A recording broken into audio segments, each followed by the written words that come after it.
Rostov-on-Don, Russia, October 1982. A special task force is desperately searching for a serial killer. The investigation had begun 4 months earlier when the body of a 13-year-old girl was found in a desolate patch of forest. With the identification of the bodies and then forensic tests of the remains. Despite these efforts, the body count rose. By 1984, we had found 23 bodies. Some of the bodies were still fresh, which gave us a broader picture of the injuries and the killer's behavior at the site of crime. Many of the victims were young girls and boys who had been discovered in the wooded areas around Rostov. All had been mutilated.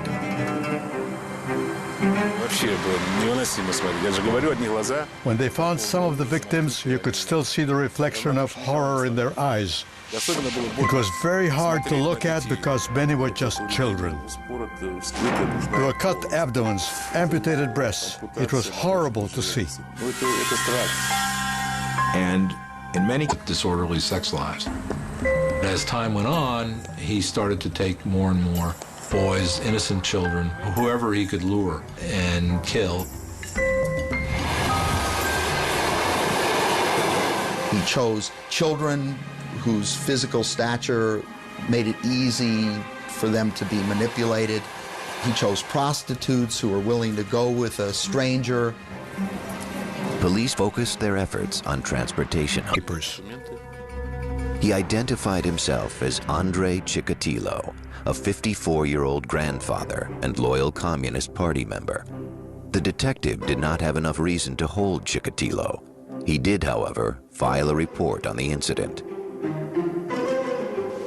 24 hours later, a passerby discovered a girl's body in the same woods. It happened the next. He had come out of the pub with a bottle of beer and tried to make contact with a young boy.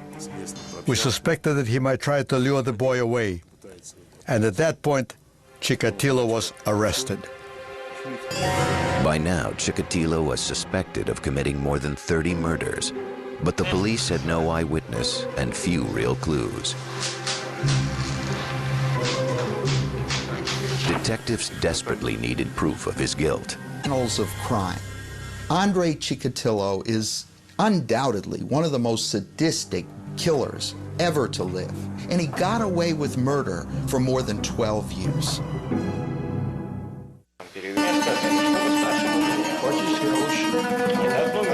November 1990. Police in Rostov-on-Don, Russia, were interrogating suspected serial killer Andrei Chikatilo. For 12 years, a sadistic killer had raped and murdered dozens of women and children. Authorities believed Chikatilo was the culprit. But so far, the father of two had admitted nothing. By law, authorities had 10 days to link him to the murders. Otherwise, Chikatilo would go free. On the 9th day, we invited the psychiatrist Bukhanovsky to talk to Chikatilo one-on-one. He spent the whole day with Chikatilo from early morning till very late at night. The techniques used by psychiatrist Alexander Bukhanovsky were much different than the intense police interrogation.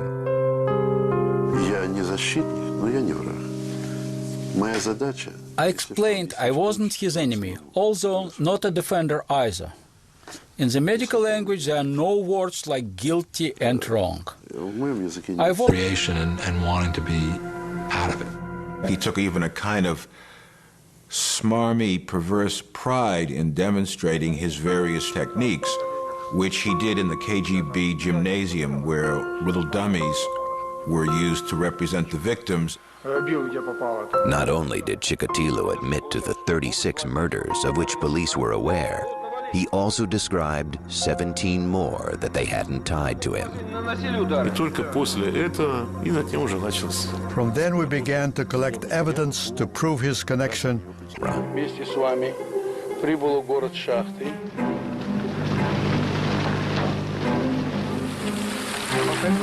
Walking between the gravestones of a small public cemetery, Chikatilo brought them to the site of a shallow, unmarked grave. Police dug until finally a child sneaker emerged through the earth. Chikatilo in a world of violence and human degradation. He was born in 1936 in the Ukrainian village of Yablachnoye. Joseph Stalin ruled the Soviet Union with an iron fist, and famines devastated the Ukrainian people.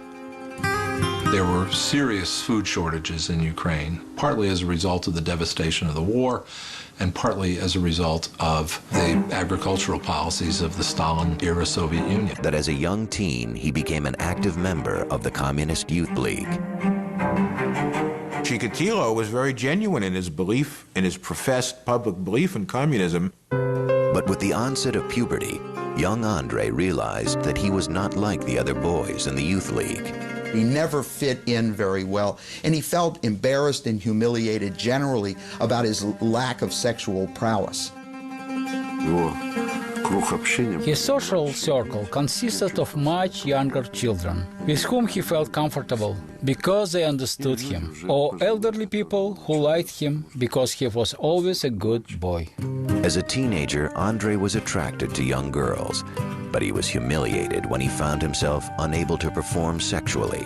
At that point, he was probably as attractive a man as he was ever going to be, and started having courtship with a girl in the village. Acceptability, if you will, another layer to cover up what really existed with Chikatilo.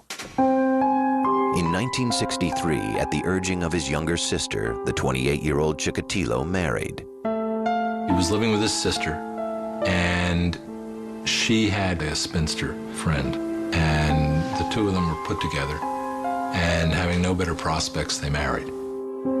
His new wife, Feodosia, was a 24-year-old daughter of a coal miner.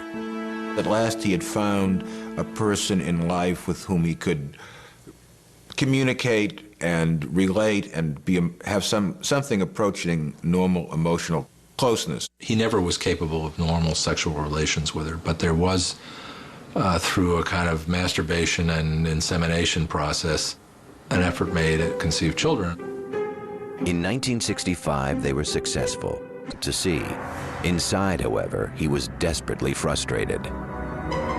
Certainly the fact that he was fundamentally impotent enraged him greatly, because he felt that in some ways he was a superior person, having gotten 3 university degrees. I think he felt throughout his life that that impotence was probably the most fundamental adjective you could use to describe him.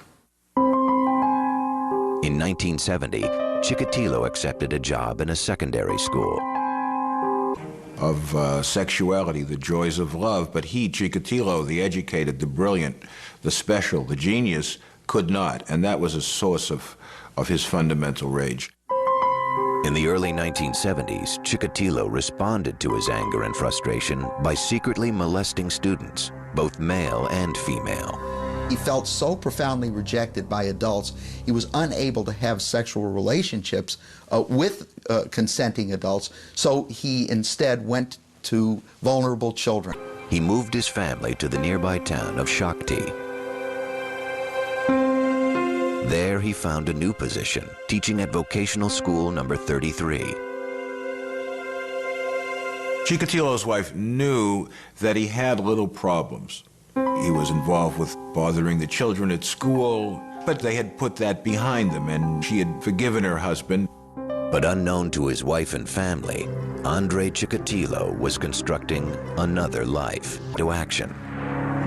First, he acquired a small shack in a rundown neighborhood. In December, he took a 9-year-old girl there. Her name was Yelena Zakatnova. Her friends called her Lena. He'd met her at a bus stop and offered her something Soviet children rarely enjoyed: bubble gum. She agreed to follow him to the house. He encountered this girl and had first discovered with her that violence on the body of a girl was something that would get him excited. As he began to molest her, he grew increasingly excited and wanted more direct sexual contact with her. He was unable to perform sexually, so he used a knife instead. It was the moment when he discovered that murder was his passion. After that, he knew himself in a new way. Afterward, he carried Lena to the nearby children. He did not fall into any of the categories that they were used to looking for criminals in. Rather than focusing on Chikatilo, police found someone they deemed a more appropriate suspect, a local man who had spent time in prison for rape. He was later convicted and executed. Having killed for pleasure, Andrei Chikatilo was now able to erase the sense of impotence he'd felt all his life. He had gained a piece of self-knowledge that he could never shake, which was that what turned him on was powerlessness and ultimately the murder of another person. Still, coming so close to being caught had frightened Chikatilo. For the next 2 years, he went to work, spent time with his wife and children, read the papers, and waited. He quit teaching to become a supply supervisor, or tolkach, a position unique to the dysfunctional Soviet economic system, where contracts for raw materials often went unfulfilled. The job of a tolkach was to go around to the various enterprises and try to get them to send the cement or send the rubber or send the steel or whatever it was that was necessary.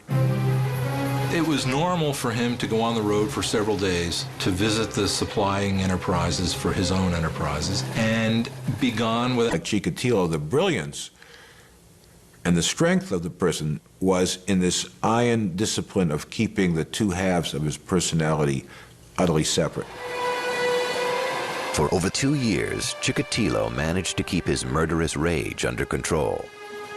But finally, the dark side of his personality resurfaced. On September 3rd, 1981, while passing a library in Rostov-on-Don, every case, whether he was dealing with the young boys, the young girls, or the young women, it was essential for Chikatilo to establish physical dominance and control over the victim. Gratification has been mixed up with anger and hostility, and one complements the other to the degree that you can't even separate them. He became intensely excited and even would spontaneously ejaculate during that mutilation that had taken place. Then he cut off pieces of his victims' bodies. Chikatilo admitted making the incisions, admitted removing the uterus, but would never quite cop to the fact that he ate the uterus. He said, "I liked to nibble on it. They were so pink and springy." Those were the words he used. What had started as a quest for sexual satisfaction had now become a murder. 2 Rostov detectives spotted a 6-foot-tall man wearing a black fur cap. He was trying to make conversation with a young girl. It was decided not to detain him on the spot, but follow up and see what he was going to do. The officers tailed the suspect as he approached one young woman after another. Eventually, they observed him fondling a prostitute in a deserted station. This act of public Leninist party member. He was eventually released. They were looking for a young killer who had a criminal record, who might have been known as a sexual pervert in his community. He had gray hair, thick glasses. He was tall and skinny with a little pouch of a belly. He seemed to be just another face in the crowd of people that you would see in a provincial Soviet city. In addition, police laboratories mishandled a blood test that could have tied Chikatilo to the crimes. Well, the Russian police were, first of all, technologically in the Stone Age, and in terms of organization were on that level as well. So typically blood and sperm samples would get lost. That in itself was an example of the failures of Soviet science and of Soviet production capabilities. Chikatilo was free to kill again.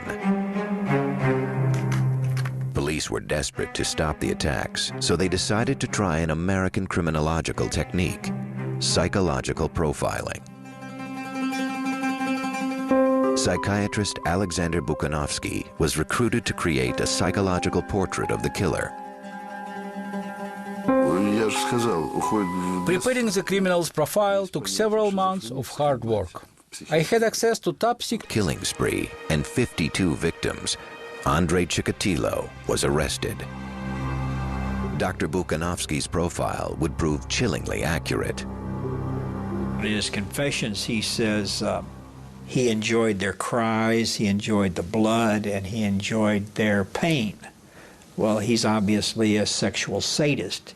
What the serial murderer learns with the act of his first murder is that he can be in control. Because until this time, they've basically been the scattered pieces of an individual that has never made them feel that they are in charge. The most serious motivating force for a lot of people, if not all people, is sex. The desire to procreate, the desire to be a sexual being. And in his case, it was just a totally frustrated, humiliating failure that he struggled with all of his life. Spring 1992. Andrei Chikatilo, 56-year-old grandfather and loyal party member, stood accused of a string of gruesome and brutal murders. The Soviet Union had collapsed, becoming the Commonwealth of Independent States. Chikatilo's trial promised to be the first great spectacle of the post-Soviet era. The Russian people reacted with grim fascination. Once Chikatilo's case On the morning of April 14th, 1992, in the Russian city of Rostov-on-Don, citizens flooded the steps of the House of Justice, anxious for a glimpse of the accused killer, Andrei Chikatilo.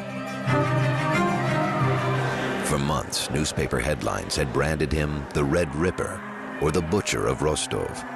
Chikatilo was dressed in a souvenir Olympic sports shirt provided by the court. His head had been shaved, a standard procedure to guard against lice. As proceedings began, the setting resembled a circus more than a murder trial. He was in a large iron cage in the courtroom. The cage was to protect him from the rage of the parents of the victims. He was never able to sit at a table and converse with his lawyer the way a Western defendant would have been. It was a bizarre scene. In the public seating, you had a number of family members of victims who were quite vehement in their desire to see him executed. And if they had had the option of seeing him executed by having wolves tear him apart, they would have voted for that. The victim's parents' reaction was understandably strong. When he was put in his cage, people rushed towards it and shouted, "Give him to us." But how else would you expect the parents who lost? They were both male and female. The ultimate point of the sexual act is to create life. Chikatilo's idea of it was that it should climax in death, so he was Mr. Anti-Sex, Mr. Anti-Life. It took 2 days for the judge to read through his list of indictments. On April 16th, the defendant was allowed an opportunity to address the court. Families of Chikatilo's victims screamed insults, some and a gruesome metaphor for Russia's 70-year failed social experiment. When he was defending himself, he blamed Stalin, he blamed his parents, he blamed the cannibalism of the famine, he blamed the Communist Party, and he even blamed his own blood type. Prosecutors would argue that Andrei Chikatilo was in fact the most calculating, diabolical killer of all time.